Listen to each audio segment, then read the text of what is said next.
Hey everybody, it's Chef B. And we're just chilling in the fish room tonight. This is going to be a great opportunity to just kick back, watch the 120 Geophagus Altifrons and the black spot barbs, or the filament barbs. Just looking super spectacular tonight. I'm actually not going to do a whole lot of rambling. I'm just going to shut up, let you guys watch these fish.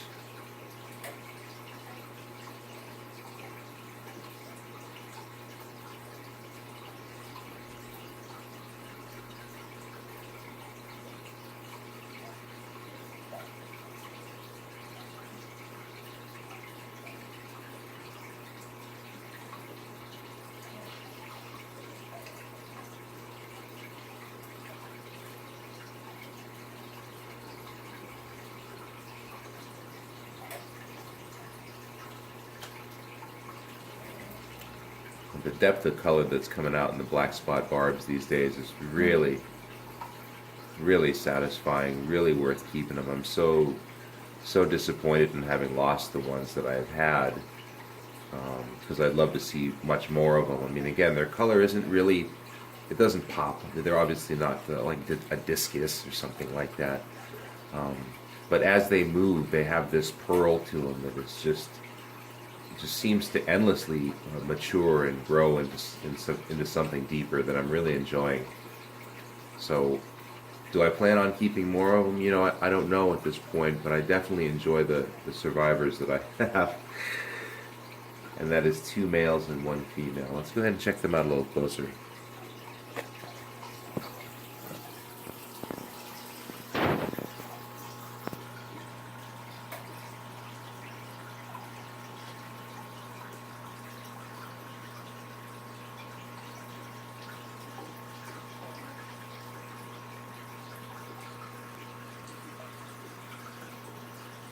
They really are something to behold.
Geophagus are definitely nothing to shake a stick at either.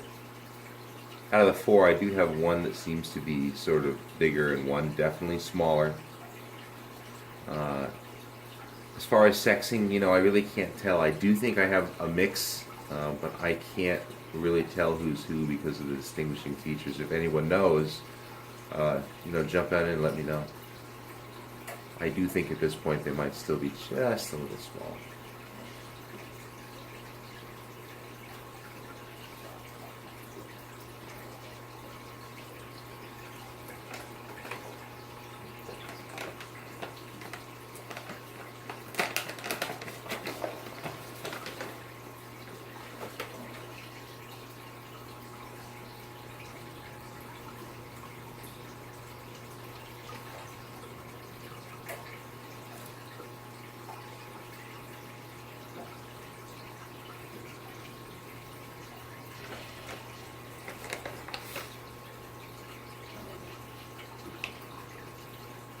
I feed this tank primarily the North Fin 1mm cichlid.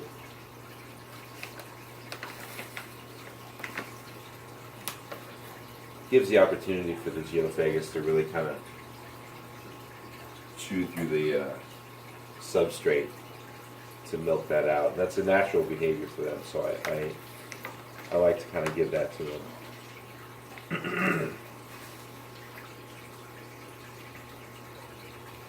And size-wise, it fits the rest of the tank just fine.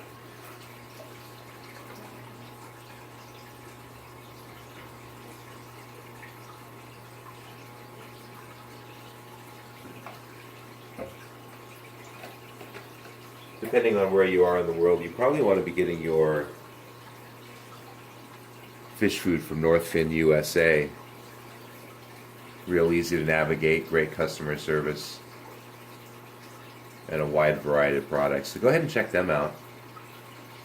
But back to this tank, one of the things I want you to notice is that I do have a couple other fish in here, one of which is the albino clown knife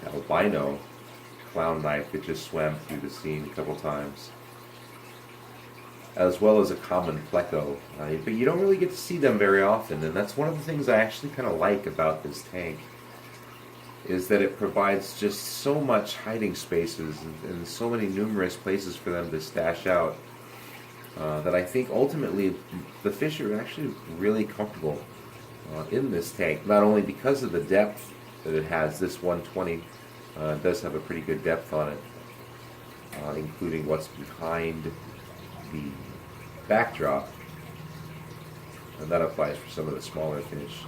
But again, there's I worked a lot of little rock caves and things into it that provide just multiple zones for them to stash in, and I really think they're appreciating that. And that definitely helps with feeding as well. Some of these fish are very aggressive eaters. The barbs, more notably, are extremely aggressive eaters. I mean, they'll eat themselves sick if you let them.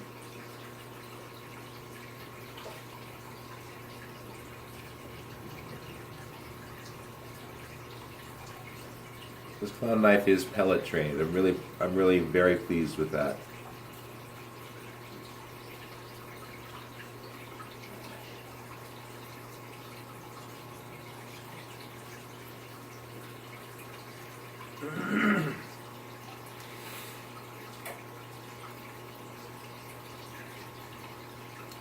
This tank is run on a sump.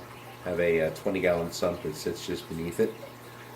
That is running on both a trickle filter as well as a whole bunch of K1 that's packed in and churning around. Then gets strained once again into the last compartment that holds a heater, where it is pumped back up and refreshed in the tank. I have a bubbler that lies in the back of the tank, and that provides really good oxygenation. I had that in there because at some point I had a couple plecos in here that I had taken out. Now, the bubbler I can turn off at will, but sometimes I don't. I kind of appreciate it. It does tend to churn up a lot of fleck. I'm not sure if that's coming through, probably is. But it does turn up a lot of fleck depending on how much eating or whatever's going on in the tank, which I kind of appreciate, because despite the more fleck in the air, the more it's in the air, the more the overflow will catch it and suck it through, as opposed to it just building up down in the bottom in the nooks and crannies and in these little hiding places that I've provided.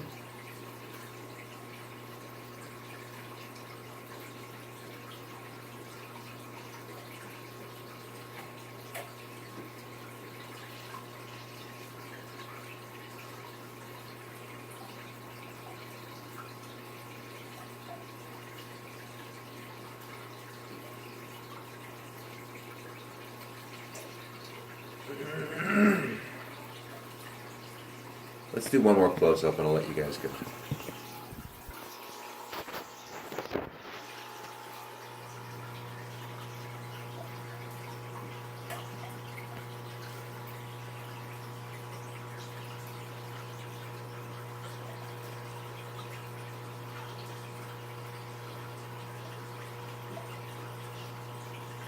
The knifefish is very aware of what's going on outside the tank, so I'd be surprised if he came up to the front.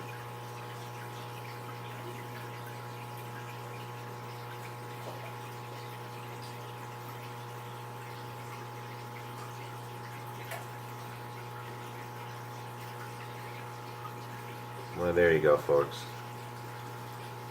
North fin pellets.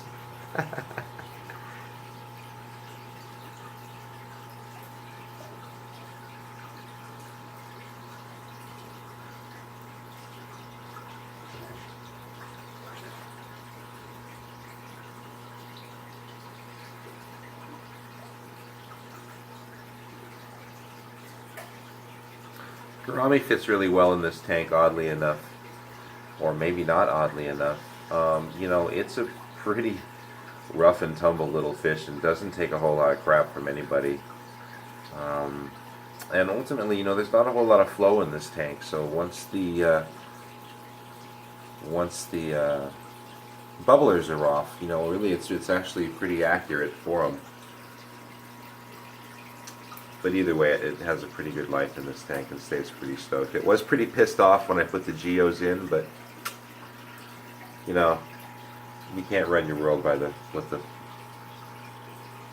fucking gourami thinks. You know, you gotta kind of run your own life.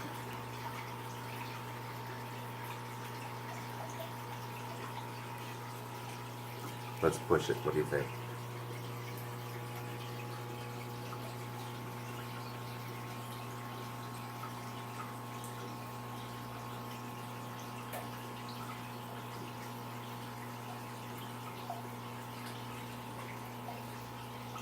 Doing good in the 120 tonight.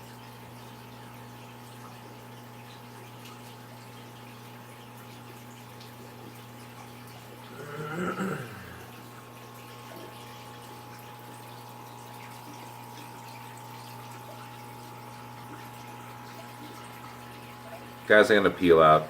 Staying up late tonight, dinking around in the fish room. Thank you so much for joining me, checking out the tank. If you have any comments,